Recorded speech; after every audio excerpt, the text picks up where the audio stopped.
دیکھیے صحیح مسلم کے اندر ایک حدیث ہے حضرت عبداللہ بن عمر رضی اللہ تعالی عنہما سے کہ نبی صلی اللہ علیہ وسلم نے فرمایا ان ابر البر ان یصل الرجل ود ابیہ، فرمایا کہ سب سے بڑی نیکیوں اور بھلائیوں میں سے ایک نیکی اور بھلائی یہ بھی ہے کہ آدمی اپنے باپ کے دوست سے تعلق رکھے اور جوڑے، رشتہ کو جوڑے، اس کے ساتھ احسان کرے۔ یہ بڑی بڑی نیکیوں میں سے ایک نیکی ہے کہ اپنے باپ کے جو دوست تھے ان کے ساتھ تعلقات جوڑ کر رکھے، اس کے ساتھ احسان کرے، بھلائی کرے۔ یہ حدیث ہے۔ دیکھیے یہ جو ہے یہ اسلام کی خوبی ہے کہ اللہ تعالیٰ نے نیکیوں کے راستے بہت زیادہ بچھا دیے ہیں۔ آدمی نیکی کمانا چاہتا ہے تو اس کے بہت سارے راستے ہیں، ان میں سے ایک راستہ یہ بھی ہے۔ اور جس طریقے سے دیکھیے ہمارے باپ ماں ہم پر تو رحم کرتے تھے، لیکن ہم جن سے تعلقات رکھتے تھے ان پر بھی احسان انہوں نے کیا ہے۔ تو اللہ تعالیٰ نے شریعت میں، دین میں یہ نیکی بنا دیا کہ باپ کے دوستوں کے ساتھ بھی احسان کیا جائے گا۔ علامہ ابن عثیمین رحمۃ اللہ علیہ کہتے ہیں کہ اگر کسی کی ماں کی سہیلیاں ہیں عورت تو ان کے ساتھ بھی احسان کرے، اور باپ کے دوست جن سے باپ دوستی رکھتا تھا بندہ ان کے ساتھ احسان کرے، ان کے ساتھ بھلائی کرے۔ یہ بڑی بڑی نیکیوں میں سے ایک نیکی ہے اور اس پر صحابہ کرام نے عمل کیا۔ مسلم کے اندر ایک روایت ہے کہ حضرت عبداللہ بن دینار رحمۃ اللہ علیہ وہ بیان فرماتے ہیں کہ حضرت عبداللہ بن عمر رضی اللہ تعالی عنہما ایک مرتبہ مدینے سے مکہ حج کے لیے نکلے، اونٹ پر سواری کر رہے تھے اور جب تھک جاتے تھے تو ایک ساتھ میں گدھا بھی رکھے تھے، گدھا تو اس پر سوار ہوتے تھے اور ایک خاص قسم کا عمامہ پگڑی اپنے سر پر باندھے ہوئے تھے۔ جا رہے مکہ کی طرف حج کرنے کے لیے، اور راستے میں ایک دیہات کا آدمی ملا تو ان کو سلام کیے، حضرت عبداللہ بن عمر رضی اللہ تعالیٰ عنہ سلام کیے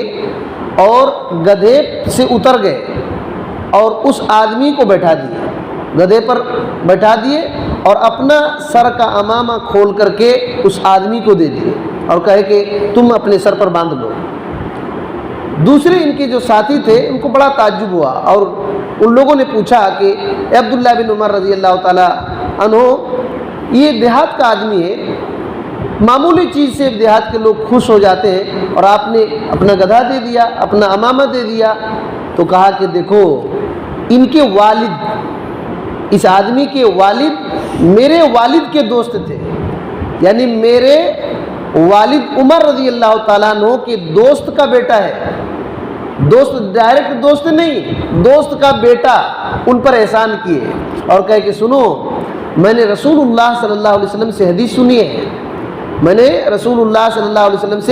حدیث سنی ہے، آپ یہ کہہ رہے تھے ان ابر البر صلۃ الرجل اہل ود ابیہ، کہ بڑی بڑی نیکیوں میں سے، سب سے بڑی نیکیوں میں سے ایک نیکی اور بھلائی یہ بھی ہے کہ آدمی اپنے باپ سے محبت کرنے والے، اپنے باپ کے دوست سے بہترین رویہ کرے، معاملہ کرے، اس کے ساتھ احسان بھلائی کرے، یہ بھی نیکی ہے۔ تو یہ حدیث ہے۔ اسلام جو ہے اللہ اکبر، تعجب لگے گا کہ دیکھیے حضرت عبداللہ بن عمر رضی اللہ تعالیٰ عنہ نے عمل کر کے دکھایا۔ حضرت عمر رضی اللہ تعالیٰ عنہ کے دوست کے بیٹے تھے، ان کو اپنا گدھا دے دیا جو خاص گدھا تھا، تو حضرت عمر رضی اللہ تعالیٰ عنہ کے ڈائریکٹ دوست سے ملاقات کرتے تو کتنا ادب احترام کرتے۔ تو یہ اسلام ہم کو سکھاتا ہے۔ تو باپ ماں کے انتقال کر جانے کے بعد بھی باپ ماں جن سے دوستی رکھے تھے ان کے ساتھ بہترین معاملہ کرنا اسلام سکھاتا ہے، لیکن یاد رکھیے جائز چیزوں میں، حرام چیزوں میں نہیں۔ ایسا نہیں کہ میرے والد صاحب کا دوست بہت اچھا آدمی تھا، اب شراب پینے لگا ہے تو کہیں کہ آپ کو شراب اچھا لگتا ہے تو چلیے میں شراب پلا دیتا ہوں، ہرگز نہیں کر سکتے، کیونکہ اللہ کی نافرمانی میں کسی بھی مخلوق کی بات نہیں مانی جائے گی۔ اللہ کی نافرمانی میں، جس میں اللہ کی نافرمانی ہوتی ہے، ایسی چیزوں میں کسی کی بات نہیں مانی جائے گی، کوئی بھی ہو۔ تو بہرحال نیکیوں کے دروازے بہت زیادہ ہیں، اور ماں باپ کے حقوق میں سے ایک حق یہ ہے کہ ان کے دوست اور ان سے ملنے جلنے والوں کا ادب احترام کیا جائے، ان کے ساتھ بھلائی کیا جائے، ان کے ساتھ احسان کیا جائے۔ یہ اسلام کی تعلیم ہے۔ اللہ تعالیٰ سے دعا ہے کہ اللہ تعالیٰ ہمیں ان سب باتوں کو سمجھ کر عمل کی توفیق دے، آمین۔ السلام علیکم ورحمۃ اللہ وبرکاتہ۔